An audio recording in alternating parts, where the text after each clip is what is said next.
lihim na ganti ng Ukraine, hindi kayang pigilan ni Putin. Well, let's switch tracks now. Russia says Ukraine has launched an overnight drone attack targeting Moscow for the second night in a row. And all four of the capital's major airports have been closed temporarily to ensure safety. This is what Russia's aviation watchdog has said. Sa gitna ng matagal ng giyera ng Ukraine at Russia ay nagbago na ang galaw ng Ukraine. Kung dati ay puro depensa lang, ngayon ay sila na ang gumagawa ng paraan para guluhin ang kalaban. Isa sa mga tahimik pero epektibong taktika nila ay ang pagpapalipad ng mga drone para piliting magsara ang mga airports sa Russia. Hindi ito mga ataking may pagsabog pero malaki ang nagiging abala. Paano nga ba nakakagulo ang simpleng drone sa buong galaw ng Russia? Alamin natin kung paano ito ginagawa at ano ang posibleng epekto nito sa digmaan. Pero bago tayo magsimula ay baka pwedeng paki-like at subscribe ng video na ito. Malaking tulong at bagay na ito sa aming mga content creators. Maraming salamat po. Kaya naman simulan na natin. Sa loob ng higit isang taon ay unti-unti nang nababago ng Ukraine ang takbo ng digmaan laban sa matagal ng pananakop ng Russia na pinamumunuan ni Vladimir Putin. Noong una ay puro depensa lang ang ginagawa ng Ukraine para ipagtanggol ang kanilang teritoryo. Pero habang lumilipas ang panahon ay nagbago ang kanilang diskarte. Hindi na lang sila nag-aabang ng pag-atake, kundi sila na rin ngayon ang gumagawa ng hakbang para tuluyang igupo ang kalaban. At sa mga panibagong hakbang na ito, minsan ay umaabot na mismo ang offensive ng Ukraine sa loob ng mismong teritoryo ng Russia. Samantala kapag napag-uusapan ng ganitong mga offensive, ang madalas na binibigyang pansin ay ang pagsira ng Ukraine sa mga facilities na may kinalaman sa energy at mga infrastructures na ginagamit ng militar. Ito ang mga target na tuwirang nagpapahina sa kakayahan ng Russia na ituloy ang kanilang mga operasyon. Pero sa likod ng mga balitang iyon ay may isa pang uri ng offensive na halos hindi napapansin ng karamihan, na isang klaseng atake na hindi malakas sa ingay pero malalim ang epekto at mas mahirap pigilan. Ito ay ang tahimik ngunit mabisang paraan ng Ukraine para guluhin ang galaw ng kaaway. Ang lihim na strategy na ito ay ang paulit-ulit na pag-target sa mga paliparan ng Russia. Noong May 22 ay lumabas ang isang ulat mula sa Kyiv Independent na nagsiwalat ng mas malawak na larawan ng strategy na ito. Ayon sa kanilang impormasyon, daan-daang drone ang pinapalipad ng Ukraine patungong Moscow sa loob ng mga nakaraang linggo. Pero hindi tulad ng mga nakaraang offensive, ang mga drone strike na ito ay hindi nakatutok sa mga oil facility o mga imbakan ng bala. Sa halip na sirain ang mga pasilidad, makalipad lang malapit sa Moscow upang mapilitang ipasara ang mga airport ng Russia. Hindi kailangan na sumabog ang drone o makapinsala ng mga gusali. Sapat na ang presensya ng mga ito sa himpapawid para magdulot ng takot at pagkaantala sa operasyon ng mga paliparan. Sa ganitong paraan, kahit hindi direktang nakakasira ng mga gamit, ay nagdudulot pa rin ng malaking abala ang Ukraine sa loob ng Russia. Mula January 1 hanggang May 14 ngayong taon ay naitala na ang mahigit 217 insidente ng pansamantalang pagsasara ng mga paliparan sa iba't ibang bahagi ng Russia. Kung hahatiin ito ay lumalabas na halos 50 beses kada buwan ay napipilitan ang mga paliparan na ihinto ang kanilang operasyon. Dahil dito ay libu-libong pasahero ang naaapektuhan. Nahihinto ang mga biyahe, nasisira ang schedule ng mga tao at nagkakagulo sa mga terminal. Ngunit maaring may magsabi na hindi naman bago ang airport closures sa Russia, pero malaki ang pagkakaiba ng ngayon sa mga nakaraang taon. Noong taong 2023 ay may 68 ulit na isinara ang mga paliparan dahil sa mga offensive mula sa Ukraine. Pagdating ng 2024 ay tumaas pa ito sa 71 beses. Ngunit ngayong taon sa loob pa lamang ng unang 5 buwan ay umabot na agad sa 149 ang mga insidente ng pagsasara. Ibig sabihin, mas madalas at mas aggressive na ang offensive ng Ukraine laban sa himpapawid ng Russia. At kung may duda pa ang iba kung epektibo ba ang strategy na ito, ay may sinabi mismo si Serhiy Brachuk, ang tagapagsalita ng Southern Division ng Ukrainian Defense Army. Ayon sa kanya, ang Moscow ang pinakamalaking aviation hub sa buong Russian Federation. Mula rito kumakalat ang mga flight hindi lang sa loob ng Russia, kundi pati na rin sa iba't ibang bansa.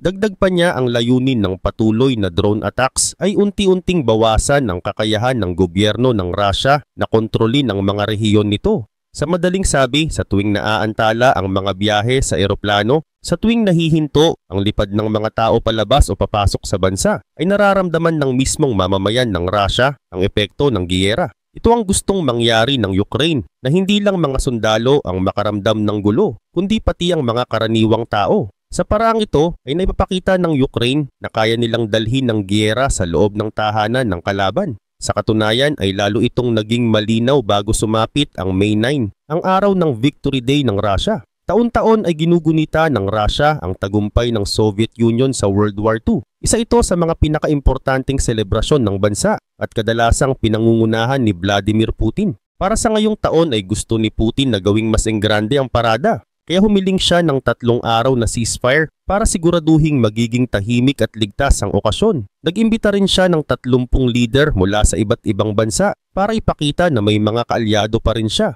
Pero hindi pumayag ang Ukraine. Sa halip na tirahin ng mismong parada na posibleng magdulot ng problema kung may dayuhang madamay, ay mas pinili ng Ukraine na ipagpatuloy ang drone strikes sa mga paliparan. Sa ganitong paraan ay naistorbo pa rin ang buong selebrasyon kahit walang direktang pag-atake sa parada. Ngunit kung iisipin mo ng mabuti ay napakalaking sakuna sana ang pwedeng mangyari noong araw ng parada sa Russia. Ngayon isipin mong kahit isang drone lang mula Ukraine ang nagkamali ng lipad at kahit hindi sinasadya ay tumama kay Xi o kahit sinong miyembro ng kanyang grupo. Posibleng sa isang iglap ay sumiklab ang panibagong digmaan hindi lang sa pagitan ng Russia at Ukraine kundi pati na rin sa China. Malinaw na hindi ito kayang harapin ng Ukraine. Isa na ngang malaking laban ang hinaharap nila kontra Russia at kung madadamay pa ang isa pang superpower ay baka hindi na nila kayanin. Kaya sa halip na salakayin ng direkta ang parada ay pumili sila ng mas matalinong paraan. Tahimik pero malakas ang epekto. Samantala, imbes na ang mismong parada ang tamaan, ang naging target ng Ukraine ay ang mga paliparan sa Moscow. Pero hindi ito kagaya ng mga ataking layuning wasakin ang mga gusali o pumatay ng tao. Ang layunin nila ay guluhin ang operasyon, kaya naman ipinadala nila ang daan-daang drone hindi para umatake sa mga terminal, kundi para pilitin ng gobyerno ni Putin na pansamantalang ipasara ang ilang malalaking airport, lalo na habang papalapit ang pagdiriwang ng Victory Day. Dahil dito ay apektado ang mahigit sa 60,000 na pasahero. Marami sa mga ito ay hindi nakabiyahe, habang ang iba ay na-stranded sa airport dahil sa mga pansamantalang pagbabawal sa paglipad ng eroplano. Ang simpleng pagpapakita lang ng mga drone sa kalangitan ay sapat na para mapilitang itigil ang lahat ng flight operations at hindi doon nagtapos ang strategy ng Ukraine. Pagkalipas lang ng 2 linggo ay muling nagpakawala ang Ukraine ng panibagong offensive gamit ang mga drone. Mula May 20 hanggang May 22, ayon sa datos ng Russian Defense Ministry, ay umaabot sa 485 drone ang kanilang pinabagsak. Sa bilang na iyon ay tinatayang nasa 63 drone ang bumagsak sa mismong himpapawid ng Moscow.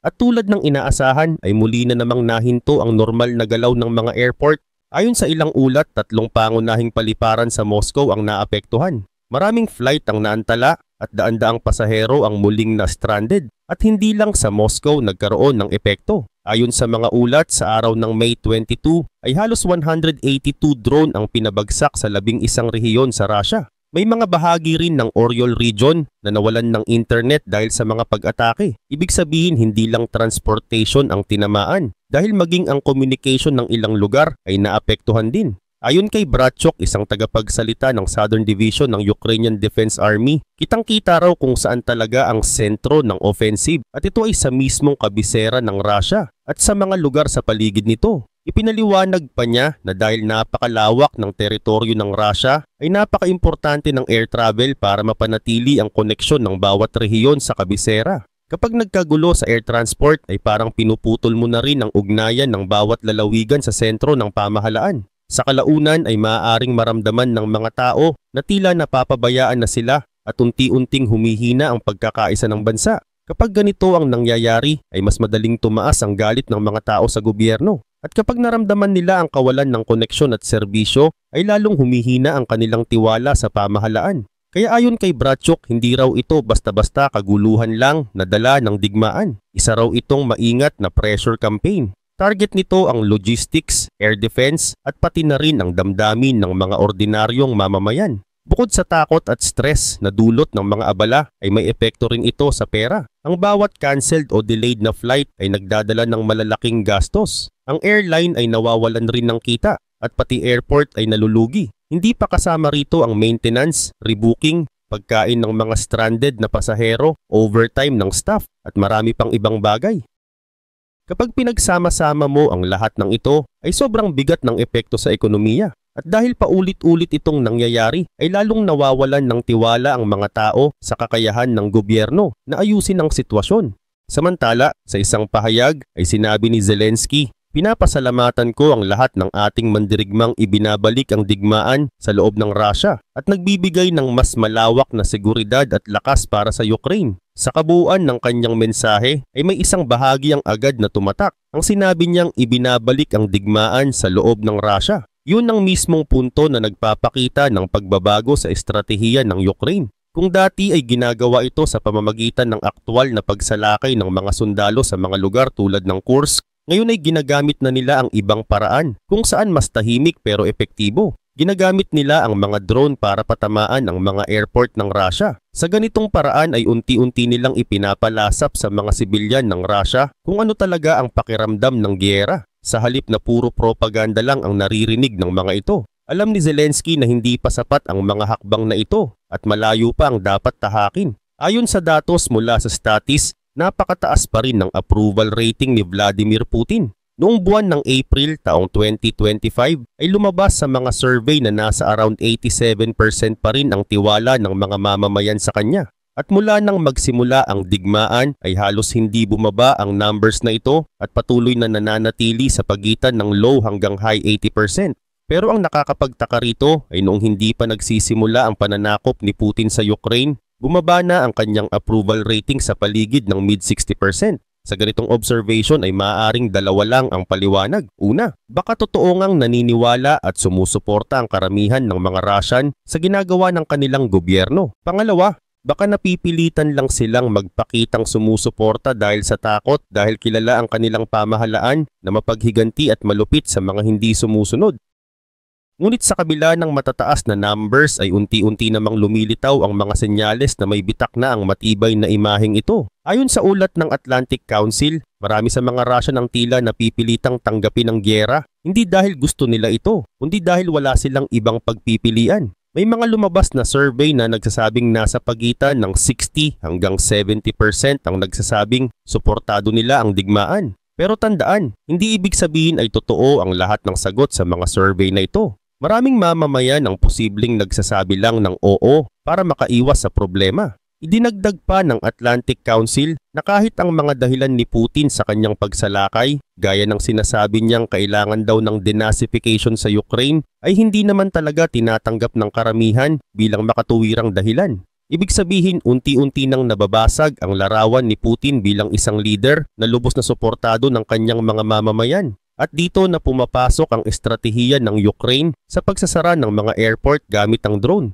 Ayon kay Bratchuk, ito ay isang paraan upang palalimin pa ang mga bitak sa loob ng gobyerno at lipunang Russian. Totoo, hindi agad magrereklamo o lalaban ang mga tao doon dahil lang na-delay ang biyahe nila. Pero kapag paulit-ulit nang naaapektuhan ang kanilang araw-araw na buhay ay mas lalakas ang tensyon. At kapag sinamahan pa ito ng iba pang taktika ng Ukraine ay mas mabilis itong magiging epektibo. Dito umaasa ang Ukraine na balang araw ang pressure mula sa ganitong mga hakbang ay magbubunga ng pagbabago. Subalit hindi lang politika ang dahilan kung bakit tinatarget ng Ukraine ang mga airport sa Russia. Isa rin itong matinding hakbangin sa aspeto ng ekonomiya. Ayon sa The Kyiv Independent, ramdam ng mga airline at airport sa Russia ang epekto ng mga drone strike. Pero sa ngayon, kaaya pa raw nilang tiisin ang gastos basta hindi pa masyadong lawak ang pinsala. Ipinahayag din ng economist na si Sergey Alexashenko na ang epekto ay ramdam ng mga airline pero maliit pa ang mga lugi. Maaring totoo ito sa ngayon. Pero ang tanong, paano kung mas palawakin pa ng Ukraine ang mga opensibang ito? Paano kung hindi lang sa Moscow kundi sa iba pang lungsod sa buong Russia isagawa ang mga pag-atake sa mga paliparan? Doon na magsisimulang maramdaman ng mga tao at ng gobyerno ang lalim ng pinsala. Ayon sa balita mula sa Russian media outlet na TASS, inaasahan na sa buong taon ng 2024 ay makakatanggap ng halos 9 milyon na turista ang Russia. Yan ay dagdag ng 1 milyong tao kumpara noong 2023. Ang pangarap nila ay maibalik ang dami ng turista na dumating noong panahon ng World Cup, kung kailan umabot sa 18 milyon na tao ang bumisita sa kanilang bansa sa loob ng isang taon. Mahalaga sa ekonomiya ng Russia ang kita mula sa turismo.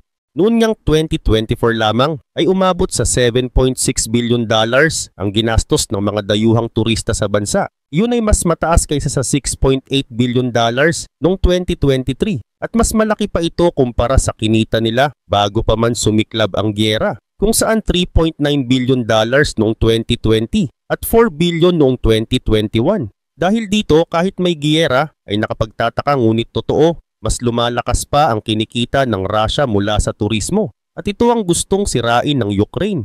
Isa ito sa mga dahilan kung bakit tuloy-tuloy ang drone attack sa mga airport para gumuho ang imahe ng Russia bilang isang ligtas na lugar para sa bakasyon o negosyo. Samantala, habang tumitindi ang kaguluhan sa mga paliparan, ay mas lumalaki ang takot ng mga turista. Unti-unti na ring nagiging mahal at delikado ang pagbili ng airline tickets papuntang Russia. Sa mata ng mga biyahero, hindi sulit ang panganib kung ikukumpara sa inaasahang karanasan sa bansa. Kapag nawala ang mga turista, ay tuloy-tuloy din ang pagkawala ng kita.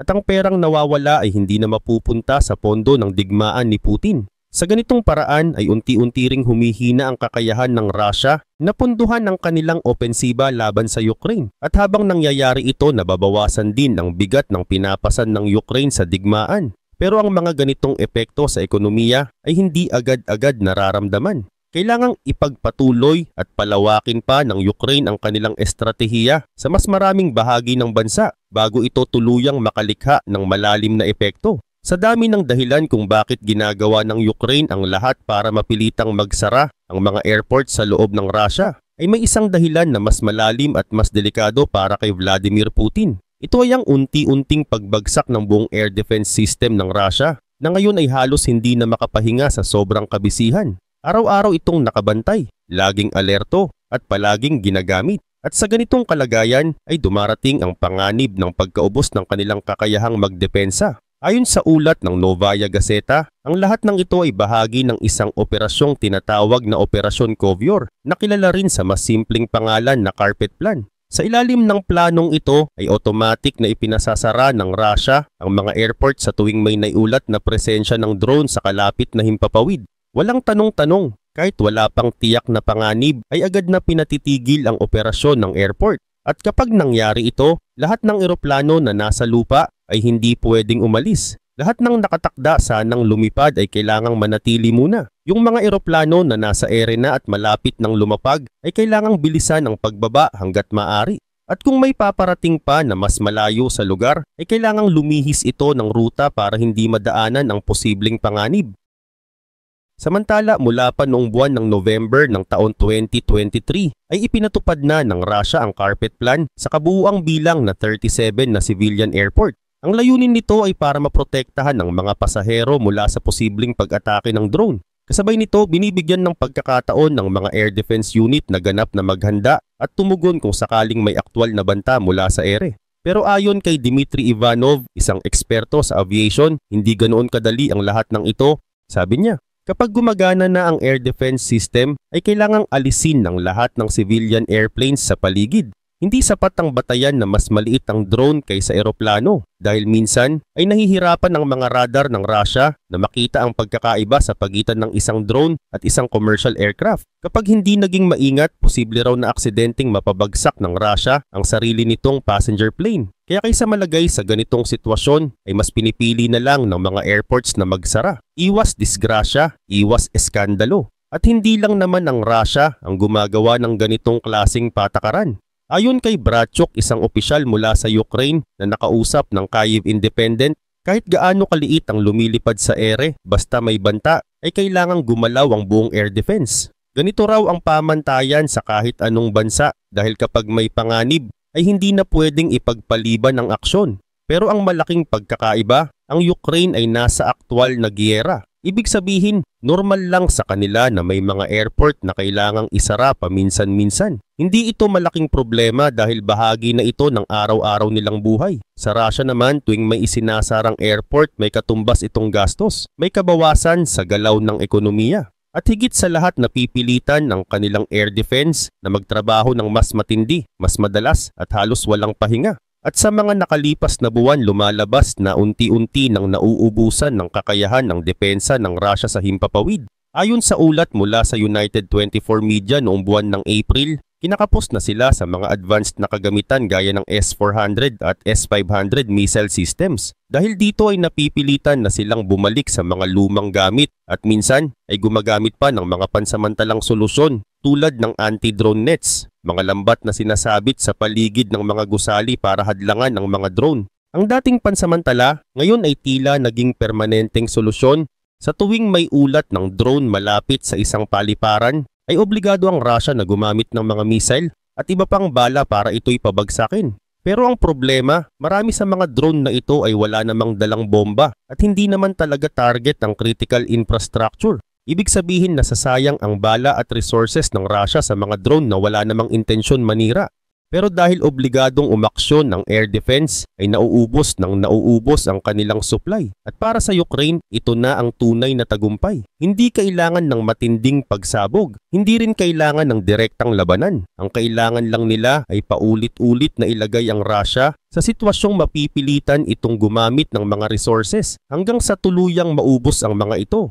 At kung lalo pa nilang palalawakin ng ganitong klase ng operasyon, ay mapipilitan ang Russia na ikalat ang kanilang depensa, hindi lang sa Moscow kundi pati na rin sa mga probinsya at malalayong lugar. At ito ang isa sa mga pangunahing layunin ng Ukraine. Ayon pa rin kay Bratchuk, kapag nalihis na ang focus ng depensa ng Russia, ay magkakaroon tayo ng mas maraming opportunity para tamaan ang mga target na militar sa loob mismo ng kanilang bansa. Dagdag pa niya, hindi ito titigil. Patuloy pa rin ang mga pagsalakay sa mga pabrika ng armas at iba pang critical facilities sa loob ng Russia. Kung iisipin, napakatalino ng galaw na ito ng Ukraine. Hindi nila pinilit ang open confrontation. Hindi sila dumiretso sa banggaan. Sa halip, ginamit nila ang kalmadong estratehiya na pinipilit si Putin na gumawa ng mga desisyon na laging may kapalit. Kung pipili siyang ipunin ng kanyang depensa sa isang lugar, ay iiwan niyang bukas ang iba. Kung hahatiin niya ito, mas lalawak naman ang mga bahaging walang sapat na proteksyon. At habang pinipilit ng Russia na protektahan ang mga base militar, oil refineries, imbakan ng bala at iba pang critical na lugar, ay napipilitan din itong isama sa listahan ng mga pinoprotektahan ang mga civilian airports. At doon nagsisimula ang kalituhan at kahinaan ng buong depensa. Ito ang paraan ng Ukraine para dahan-dahang dalhin ang giyera sa mismong teritoryo ng kanilang kalaban. Hindi nila ito ginagawa sa pamamagitan ng matitinding atake. Ginagawa nila ito sa paraang palihim, matiyaga at paulit-ulit hanggang sa mapilit ang Russia na maupos. At mukhang hindi pa dito nagtatapos ang kanilang plano. Ayon sa mga ulat, target ng Ukraine na makabuo ng hindi bababa sa 30,000 na long-range drones sa loob ng taon 2025. At ngayon, habang lumilinaw ang direksyon ng kanilang opensiba, ay mas malinaw na rin kung saan nila planong gamitin ang karamihan sa mga ito.